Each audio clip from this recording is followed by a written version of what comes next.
नमस्कार आदरणीय दर्शक तथा श्रोताबिन। आज हामी साउदी अरेबियाको राजधानीभन्दा करिब 500 किलोमिटर टाढा पूर्वीय प्रान्त अल खोबर स्थित होलिडे इनबाट यो अन्तर्वार्ता लिइरहेका छौँ। आज हामी तपाईहरू सामु साउदी अरेबियाको लागि नेपाली राजदूत श्री उदयराज पाण्डेज्यूसँग भलाकुसारी गर्दैछौँ। म सागर श्रेष्ठ यहाँहरूलाई हार्दिक स्वागत गर्दै कार्यक्रमलाई अगाडि बढाउन अनुमति चाहन्छु। उदयराज पाण्डेज्यू, यहाँलाई हार्दिक स्वागत छ कार्यक्रममा। धन्यवाद। यहाँ साउदी अरेबियामा आउनुभयो एक राजदूत भएर। नेपालमा यहाँ आउनुभन्दा पहिला हजुरले कस्तो सोच्नु भएको थियो र यहाँ आइसकेपछि के फरक पाउनु भएको छ? लगभग मैले जुन सूचनाहरू पाएको थिएँ नेपालमा र त्यो आधारमा मैले एउटा अनुमान गरेको थिएँ साउदी अरेबियामा समस्याहरू यस्तो होला, त्यहाँको स्थिति यस्तो होला भन्ने करिब जुन मैले अनुमान गरेको थिएँ लगभग त्यस्तै नै पाइरहेको छु। विगतमा जति राजदूतहरू नेपालबाट साउदी अरेबिया आउने गर्थे, उहाँहरूले चाहिँ केही प्रोग्रामहरू, केही प्रोजेक्टहरू लिएर आउने गर्थे। यहाँभन्दा अगाडिकै एकजना हमिद अन्सारी हुनुहुन्छ, उहाँले पनि 4-5 टी उहाँको एउटा एम थियो, त्यो एम अनुसार आउनुभएको थियो र त्यसमध्ये कति सफल भयो, कति असफल भयो, त्यो आफ्नै ठाउँमा छ। यहाँले पनि त्यस्तो कुनै लक्ष्य लिएर आउनुभएको छ कि म यो काम गर्छु भनेर?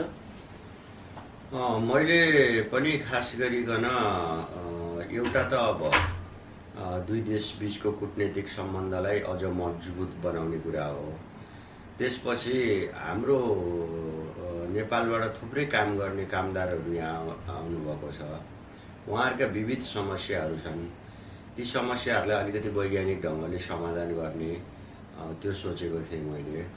त्यस्तै नेपालमा साउदी अरेबियाको राजदूतावास खोल्नको लागि पहल गर्ने र नेपालको काउन्सिलर अफिस यहाँका ठुला सहरहरू खास गरी जेद्दा र दमाममा खोल्ने मेरो कार्यकालमा प्रयत्न गर्ने, यी कुराहरू मैले सोचेको थिएँ। त्यस्तै नेपालबाट निर्यात गर्न सकिने केही वस्तुहरूलाई प्रवर्धन गर्ने र नेपालमा लगानी गर्नको लागि खास गरी जलविद्युतको क्षेत्रमा र पर्यटनको क्षेत्रमा लगानी गर्नको लागि साउदी पुँजीपतिहरूलाई प्रेरित गर्ने, यी कुराहरू मैले सोचेर आएको थिएँ र क्रमशः म यो कुराहरूमा अगाडि बढ्दैछु।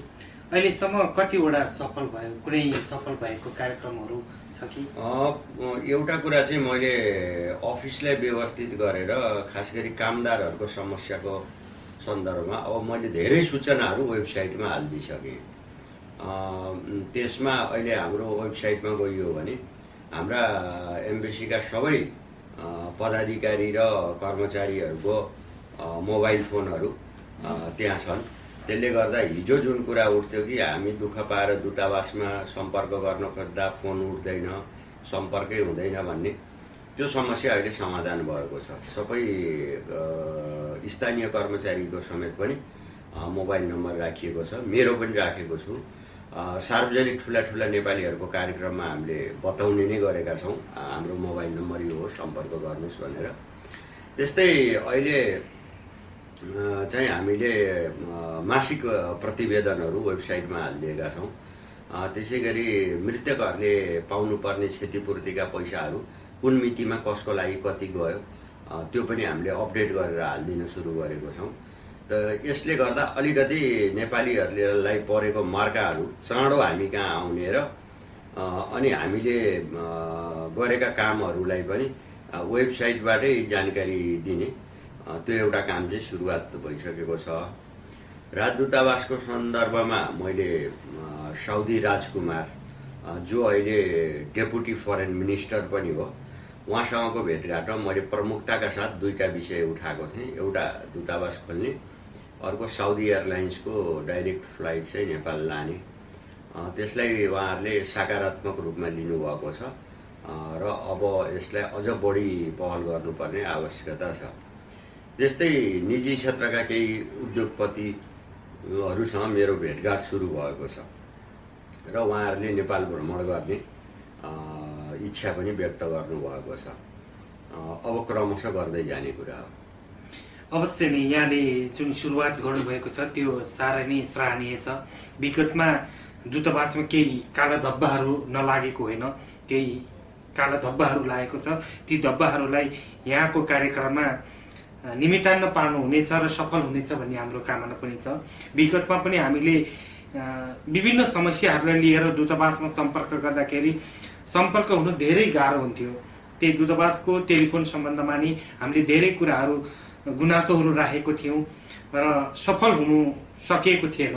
तर अहिले आएर हजुरले जुन सार्वजनिक रूपमा आफ्नो मोबाइल नम्बरै दिनुभएको छ र कति नेपालीहरूले कस्ता कस्ता गुनासोहरू यहाँलाई डाइरेक्ट मोबाइल मार्फत गरेको छ र यहाँलाई त्यो सार्वजनिक रूपमा मोबाइल नम्बर दिँदाखेरि केही अप्ठ्याराहरू आएको छ कि छैन?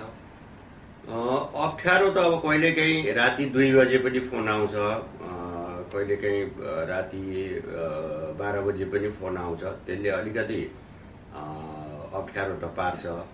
तर औसतमा दिनमा मका 100वटा जति कल आउँछ एभरेजमा। कुनै दिन अलिकति बढी आउला, कुनै दिन अलिक कम आउला।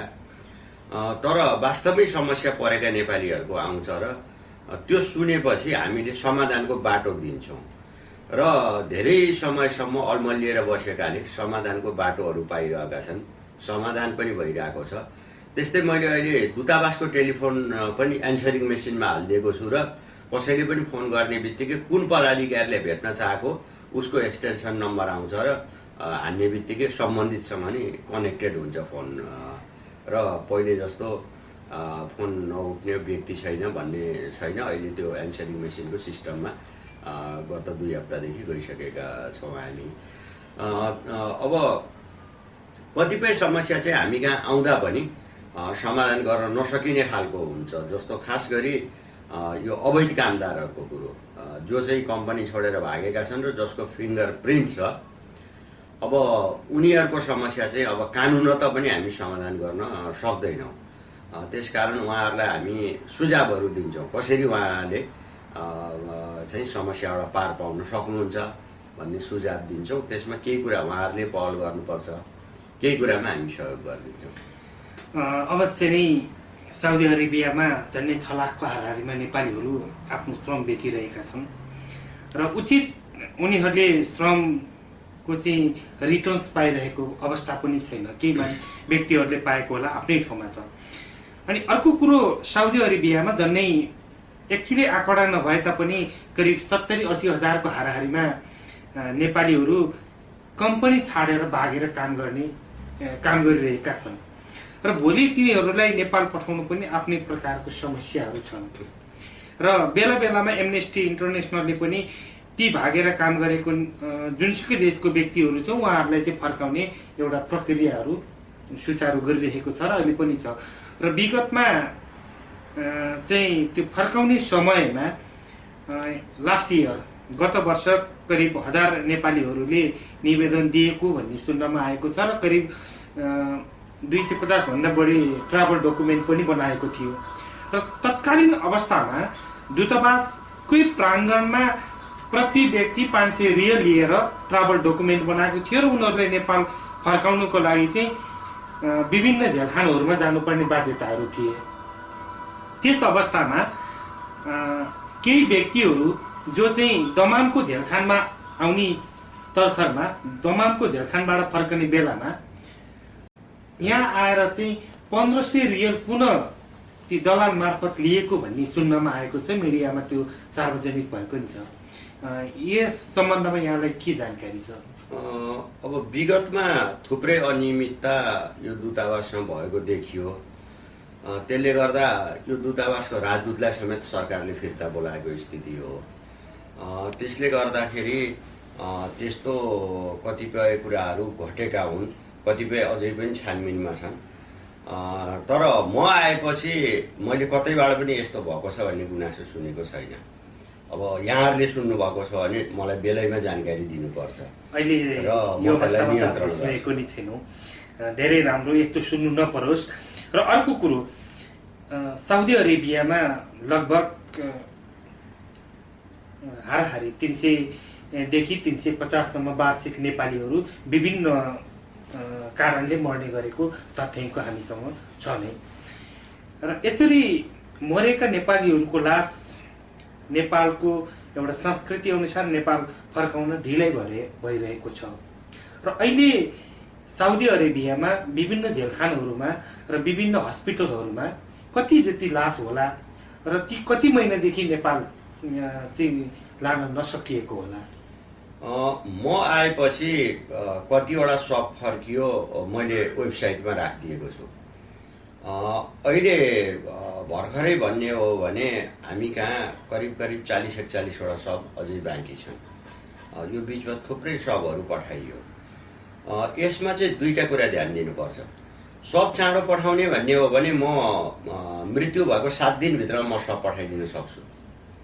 तर एउटा समस्या चाहिँ के हुँदो रहेछ भने यदि उनीहरूले पाउनुपर्ने क्षतिपूर्ति, उनीहरूले पाउनुपर्ने आर्थिक चाहिँ लाभका कुराहरू र उनीहरूले पाउनुपर्ने इन्सुरेन्सका कुराहरूको उचित कागज ल्याइकन मैले सब पठाइदिएँ भने कतिपयको त्यो लाभबाट वञ्चित हुँदो रहेछ। त्यस कारणले मैले त्यो कम्पनीसँग सबै कागजात लिएर आऊ अनि मात्रै म सब फर्काउने अनुमति दिन्छु भनेर अडान लिनुपर्ने हुँदो रहेछ। त्यो अडान लिँदाखेरि सब जान ढिलो हुँदो रहेछ। तर मैले प्रत्येक परिवारको मान्छेहरूलाई सम्झाउने गरेको छु, तपाईँहरू भन्नुहुन्छ 1 हप्तामा पठाइदिऊ, म पठाइदिन्छु।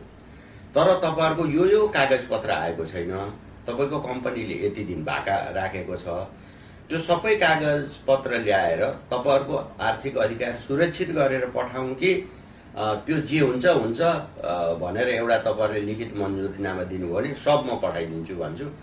धेरै जसोले के भन्नुहुन्छ नि, होइन अब बित्ने त बितिहाल्नुभयो, तर उहाँको छोराछोरी परिवारले पाउने कुरा त पाउनु, बरु 15 दिन ढिलै होस् भन्नुहुन्छ र मैले उहाँहरूको अनुमति लिएर समय लिने गरेको छु।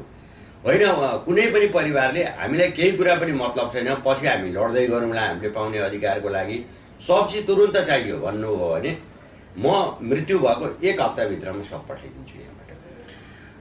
यहाँलाई धेरै धेरै धन्यवाद। आफ्नो व्यस्तताको बावजुद पनि हामीलाई समय निकालेर दूतावासले गरिरहेको काम सम्बन्धी केही जानकारी दिनुभयो। अर्को कुरो, खुसीको कुरो, यहाँले PNN अनलाइन रेडियो मार्फत प्रत्येक 15 दिनमा समसामयिक विषयमा हामीलाई प्रत्यक्ष रूपमा टेलिफोनमा कन्फरेन्स गर्ने जुन प्रतिबद्धता जाहेर गर्नुभएको छ, त्यसको लागि हामी हाम्रो दर्शकहरू र श्रोताहरूलाई पनि यो जानकारी गराउन चाहन्छौँ। तपाईसँग साउदी अरेबियामा रहेका आफ्ना आफन्त, आफ्ना नेपाली साथीभाइहरू, कोही कसैलाई कुनै पनि प्रकारको समस्या परेको छ, केही छ भने तपाईँले PNN अनलाइन रेडियो मार्फत आफ्नो समस्याहरू दूतावासलाई राख्न सक्नुहुन्छ।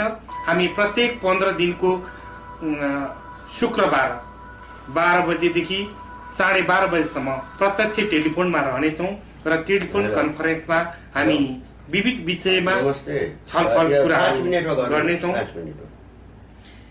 त्यसैले श्रोताहरूलाई हामी के अनुरोध गर्छौँ भने हामी छिट्टै नै जानकारीहरू वेबसाइटमा राख्नेछौँ प्रवासीनेपाली.com र त्यस जानकारी अनुसार यहाँले हामीहरूलाई सम्पर्क गर्नुहुनेछ, प्रश्नहरू राख्नुहुनेछ र प्रत्यक्ष टेलिफोनमा पनि भाग लिनुहुनेछ भन्ने आशा राख्दै आजको यो छोटो अन्तर्वार्ताको समय दिनुभएकोमा यहाँलाई धेरै धेरै धन्यवाद सहित म प्रस्तुता सागर श्रेष्ठको साथमा क्यामेराम्यान दुर्गाबारु भण्डारीलाई पनि बिदा दिनुहोस्। हस्त नमस्कार।